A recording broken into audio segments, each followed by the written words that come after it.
In a recent video about how I collect, I made a distinction between substitutes and alternatives for watches that you might be struggling to get hold of or can't afford for whatever reason. A few of you reached out and asked me, what's the difference between an alternative and a substitute? And I figured I'd address that now.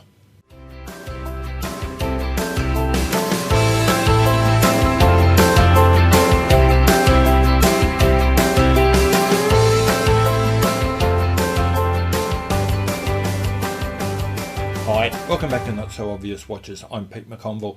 As I said in my introduction, when I spoke about how I collect, I mentioned that I have kind of a two-stream collecting strategy where I buy some cheaper watches and some more expensive watches.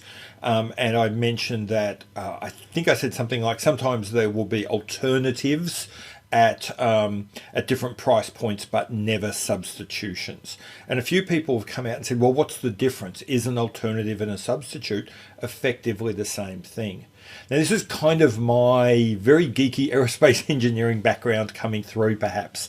In our space, there's generally a distinction between a part which is an alternative and a part which is a substitute. Very briefly, an alternative is 100% form, fit, function, exactly the same and completely replaceable with the original part. So whenever you see that filter, fuel pump, actuator, whatever it is, whenever and in any circumstance, you can take that out and replace it with an alternative.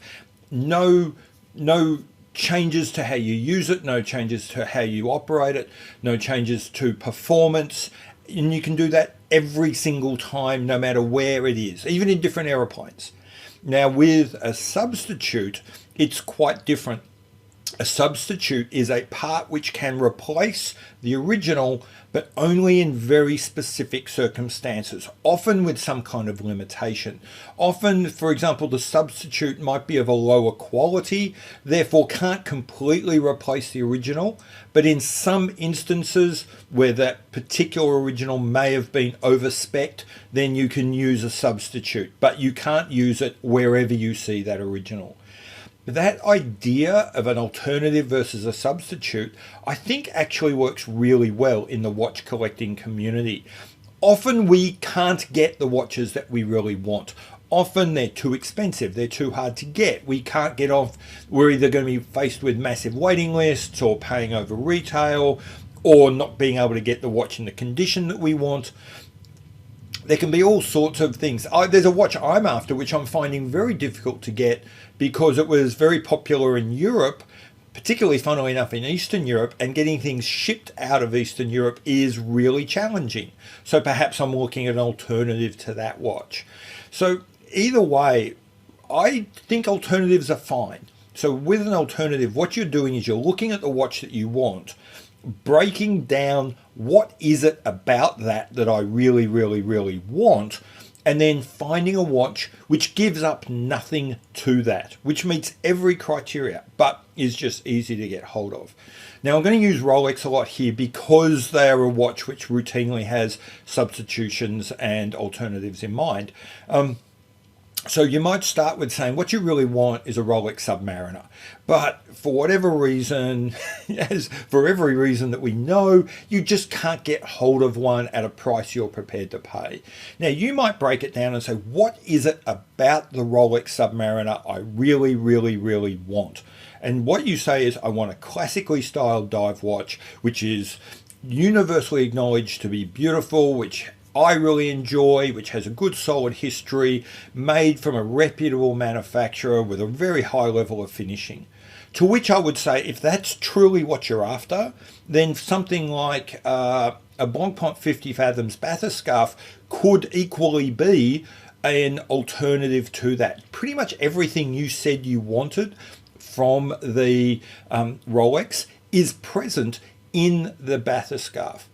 Conversely, maybe what you want is something that's of the very highest technical level. The new Rolex movements in particular have some really interesting technology within the movements, and maybe that's what's attracting you, and you really want to get that. Well, then conversely, you could be looking at the Omega Seamaster, which gives you pretty much everything else that the Rolex Submariner gives you. Plus, it also gives you that super high technology movement with their coaxial escapement.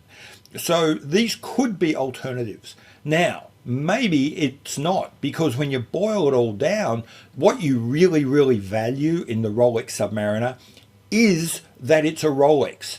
In which case, neither the Blancpain or the Omega will be an alternative for you, because it doesn't meet one of your criteria, one of your key and most important criteria. It would only ever be a substitute. And as a result, what you're going to be always pining for, you'll secretly always want, is that Rolex that you gave up, because neither the Blancpain or the Omega, no matter how good they are, didn't really meet your requirement.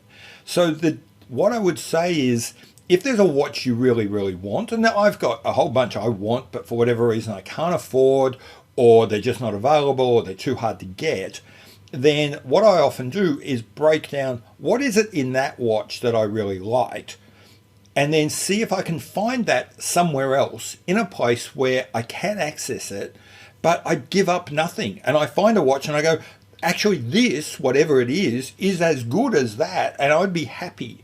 I've only found it because I went through the effort of figuring out what I wanted and getting all the way through and then coming up with an alternative.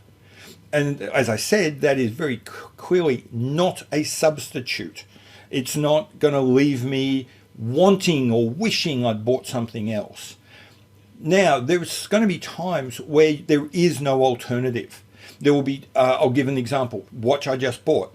What I really wanted was the Alpina Seastrong 10 in original from about 1969, in as close to new old stock, in as close to perfect condition as I could find it.